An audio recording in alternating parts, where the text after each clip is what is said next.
सल्लल्लाहु अलैहि वसल्लम में एक बार दुरूद पाक का हदिया पेश करें।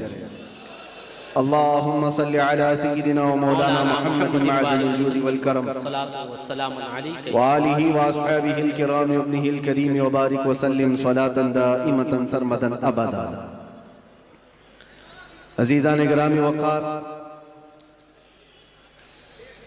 ठीक एक साल होने को आ रहा है आपसे हम यहीं पर खिताब कर रहे थे। पिछले साल 28 जनवरी को आपके सामने हाजिर आया था, लेकिन रब तबारक व तआला ने साल होने के 10 दिन पहले दोबारा आपके सामने मुझे पेश फरमाया। मैं तो ये देख रहा हूं जहां से हम रुके थे वहीं आगे चल रहे हैं। जिनको रुकाना था वो तो रुक गए और जिसको चलना है वो चलता ही रहे।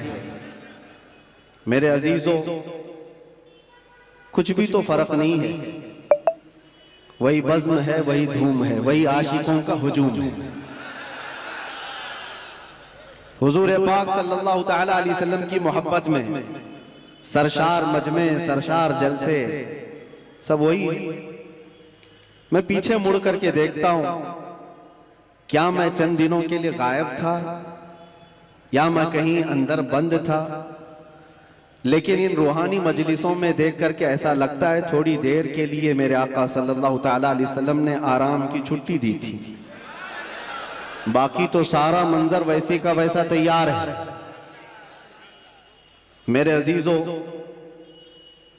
आज पहली मर्तबा स्टेज के इस प्रोग्राम से मुंबई से फिर मैं आपके सामने खिताब कर रहा हूं।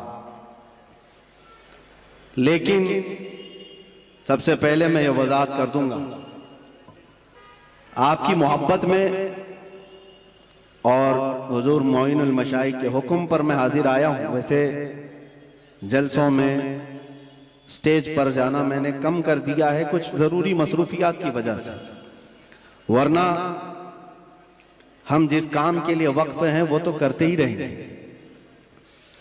कारी साहब बड़ी मोहब्बतों के साथ बुलाते हैं, लेकिन मुझे ऐसा लग रहा था कि वो डरे हुए भी हैं कि आपको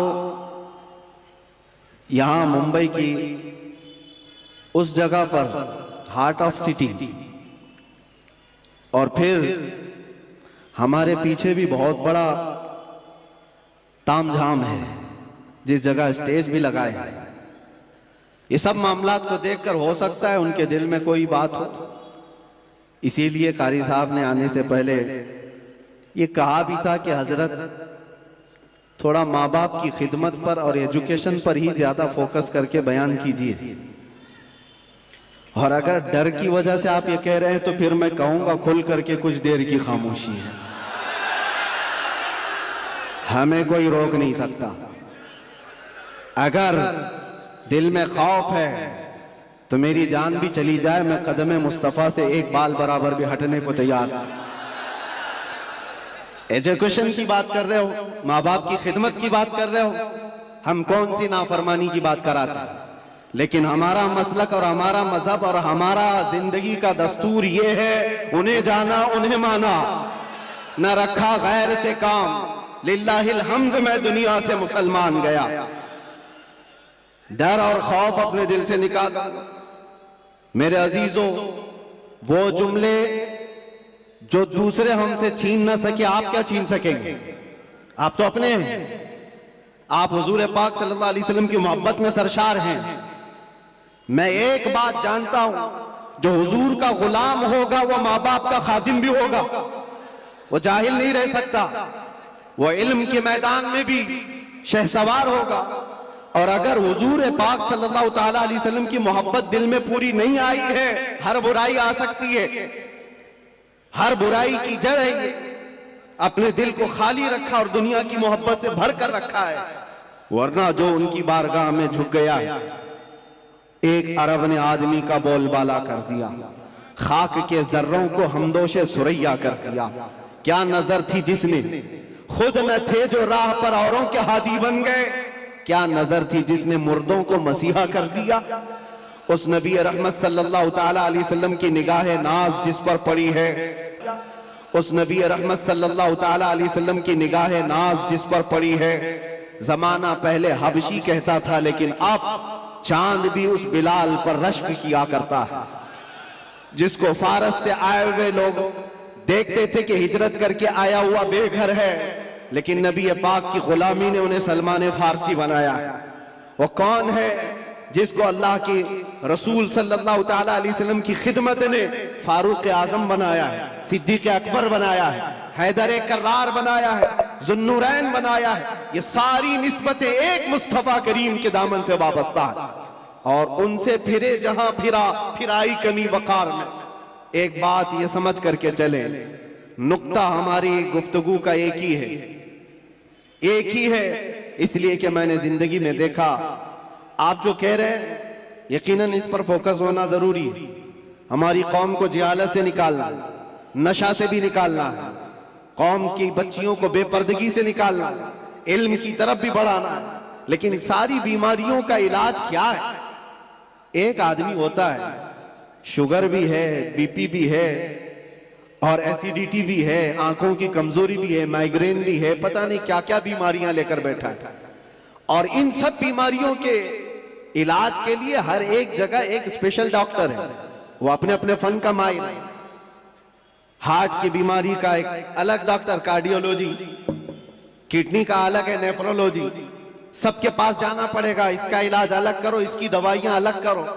डॉक्टर इकबाल ने कहा था, मैंने अपने कौम की बीमारियां देखी, ये ज़वाल पजीर है, पीछे की तरफ जा रही है, लेकिन यूरोप को तरक्की करते देखा। मैं वहां की खाक छान करके आया कई सालों तक कि यूरोप बहुत तरक्की कर गया, और उम्मत मुस्लिमा, मेरी कौम ज़वाल पजीर क्यों है? इनके इलाज क्या है? इनके अंदर बीमारियां क्या क्या है? बेपर्दगी भी आ गई, जिहालत भी आ गई, नशा भी आ गया है, बदअखलाकी भी आ गई, झूठ भी आ गया है, खयानत भी आ गई है, चोरी भी आ गई है। ये सब बीमारियां आई हैं। इन बीमारियों के इलाज के लिए क्या करना है? डॉक्टर इकबाल कहता है, मैंने सारी बीमारियों को भी देखा, इलाज के लिए अलग अलग दवा देना बहुत मुश्किल है, इसलिए कि जिंदगी शॉर्ट है, बीमारियां ज्यादा है, और हमारे पास दवाओं के लिए ऐसे डॉक्टर भी मौजूद नहीं, हर बीमारी का अलग अलग इलाज करे।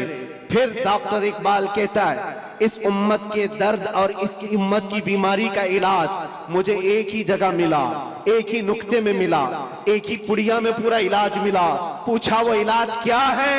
इकबाल कहता है कि मोहम्मद से वफा तूने, कि मोहम्मद से वफा तूने, तो हम तेरे हैं, ये जहां चीज है क्या, लौहो कलम तेरे हैं। सुभान अल्लाह, नारे तकबीर, नारे रिसालत, सुभान अल्लाह, सुभान अल्लाह। मेरे आका सल्लल्लाहु ताला अलैहि वसल्लम ने फरमाया, आपका हुक्म सर आंखों पर, जिस बात को कहना है वो मैं कहूंगा जरूर, जिस चीज पर फोकस करना है वो कहेंगे जरूर, लेकिन मेरे लिए ज्यादा अजीम ये है कि आपने जो कहा है उससे ज्यादा मैं हुजूर ने क्या कहा वो देखता हूं।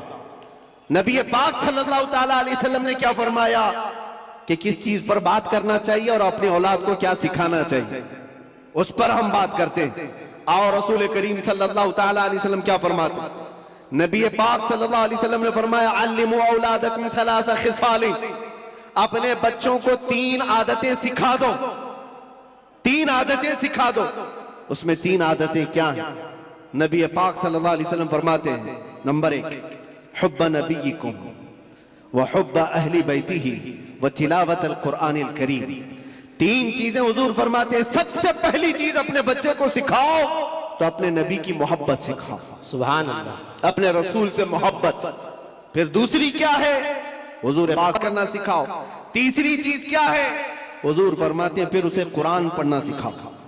ये 3 बातें अल्लाह के नबी ने फरमाया, औलाद की तरबियत इस तरह से करो। अजीजा ने गिरामी वखार, आज बिगड़े हुए मुआशरे के इलाज के लिए सिर्फ हम स्टेज से बोलें और यहां से इलाज हो, ये नहीं होता, बल्कि इसके लिए मास्टर प्लानिंग की जरूरत होती है। नौजवानों से मैं कहूंगा, तुम शादी करने जा रहे हो, निकाह करने जा रहे हो, तो मास्टर प्लानिंग तुम्हारे अंदर होनी चाहिए कि मेरा बच्चा कैसा हो, मेरी औलाद कैसी, मेरी नस्ल कैसी हो। जब तक तुम्हारे अंदर नीयतें साले नहीं होती, बच्चे भी अच्छे नहीं आते। और फिर जवान होने के बाद फिर सोचते हो बिगड़ गया है, अब इसको ठीक ठाक करना है। पौधा जब दरख्त बन जाता है तो फिर वो अपनी अपनी शक्ल नहीं ले पाता। पौधे को शक्ल देने के लिए जब वो कोंपल में है तभी से उसे शक्ल दिया कर। नारे तकबीर, नारे रिसालत, हुजूर मोइने मिल्लत, गुले गुलजार अशरफियत, अशरफी दूल्हा, अशरफी दूल्हा, हुजूर मोइने मिल्लत ठीक रखे। सुभान अल्लाह, माशाअल्लाह। हमारी खुशबख्ती कायद अहले सुन्नत मुहाफिज नामूस रिसालत पीर तरीकत गुले गुलजार अशरफियत Hazrat Allama Maulana Syed Shah Moinuddin Ashraf Al Ashrafi Al Jilani, president all India Sunni Jamiatul Ulama व साहिब सज्जादा आस्ताना आलिया दरगाह की चोचा मुकद्दसा की तशरीफ आवरी हो गई है। वाकई ये बागे जहरा के कली लगते हैं। हजरात, हुजूर मोइनुल मशाइख की मोहब्बत में ये शेर समाप्त करें कि बागे जहरा के ये कली लगते हैं, वालिद हैं इनके वली, ये भी वली लगते हैं, इन्हें शिजरा दिखाने की जरूरत नहीं, ये चेहरे से फर्जंदे अली लगते हैं। आले नबी औलाद अली, जानशीन हुजूर शहीद राह मदीना, साहिब सज्जादा आस्ताने दरगाह की चोचा मुकद्दसा की तशरीफ आवरी हो गई है। हजरत की जियारत करें और मुफ्ती साहब का बयान सुनें।